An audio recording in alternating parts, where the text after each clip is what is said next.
Hey class, let me hide this ad here. Oh man. I wanted to talk briefly about the reading from Gwynne for this week. And the reading this week describes the story of Cynthia Ann Parker. Now, if you did the assignment, you watched the movie The Searchers last week.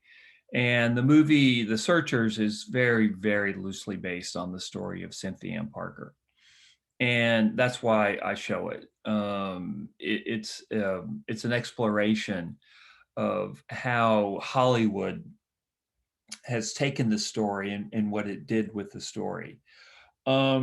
It's considered, as I said last week in my intro, a classic movie. I'm not sure in 2021 if this movie could have been made. I don't know if it would have been offensive to some groups, but it was made in the 50s, and for the 1950s, it was a movie that was relatively sympathetic to the Native groups. There's scenes of in the movie where some Native peoples have been killed by the U.S. cavalry, and I'm talking about women and children.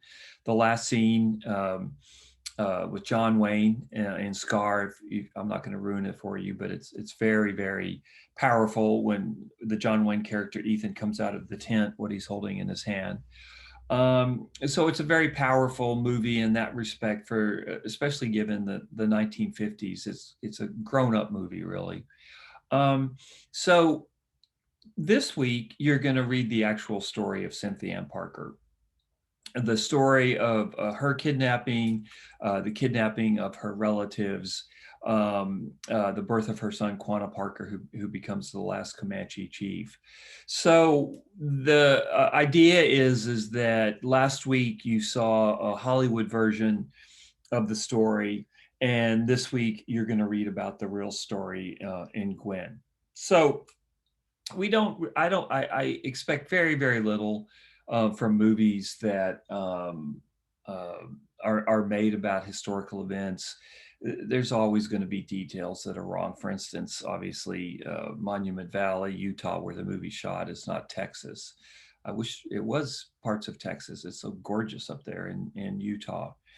But, there's a spirit to it, an essence to it, that a whiff maybe is another way of thinking about it, that gets at a truth, if not necessarily the truth. And it's just a very dramatic story about loss, about redemption, just also the war, the 50-year war between Anglos and Comanche, beginning really at the time of Texas independence and going all the way to the 1880s, when the Comanche were finally defeated and they were forced to go onto reservation land in Oklahoma, which is why we don't have much of a presence of the Comanche today. So that's kind of the pedagogical point of the last 2 weeks. I wanted you to see a Hollywood version of the story, and then now I want you to read about what actually happened with Cynthia Ann Parker, and just note the story of the significance, the continuing significance of the Comanche in Texas, and just how long they dominated western and northern Texas. It's kind of incredible. They were the strongest force north and west of San Antonio, really from the 1720s all the way to the 1880s. It's an extraordinary story. And the story of Cynthia Ann Parker, and if you're looking at a screen, this is the famous picture of her with her daughter, Prairie Flower, is also a very, very dramatic story. And this is what often happened. Cynthia Ann Parker, the story of her, it's surprising how often that captives identified with the kidnappers. It more often happened with young boys, rather than women. Women were often treated terribly. They had very, very difficult existences. Gwynne doesn't pull any punches in talking about how women were treated. It was often quite brutal.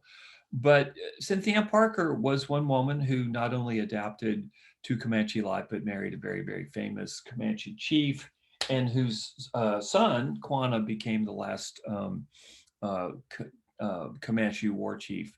You know, he had so many children because in the Comanche society, it was permissible to have more than one wife.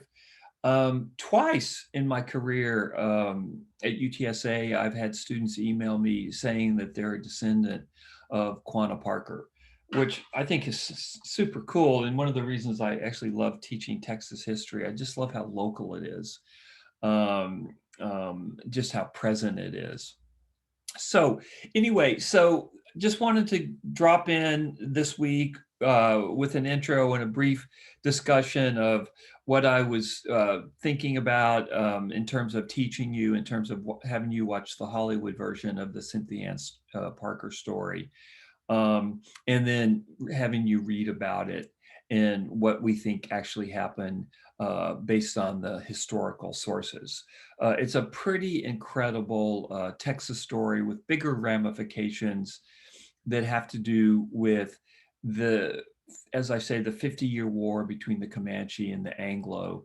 As Anglos move into the Comancheria and eventually are able to defeat the Comanche, or at least Quanah was actually never defeated, but they drive the Comanche out of Texas into Oklahoma.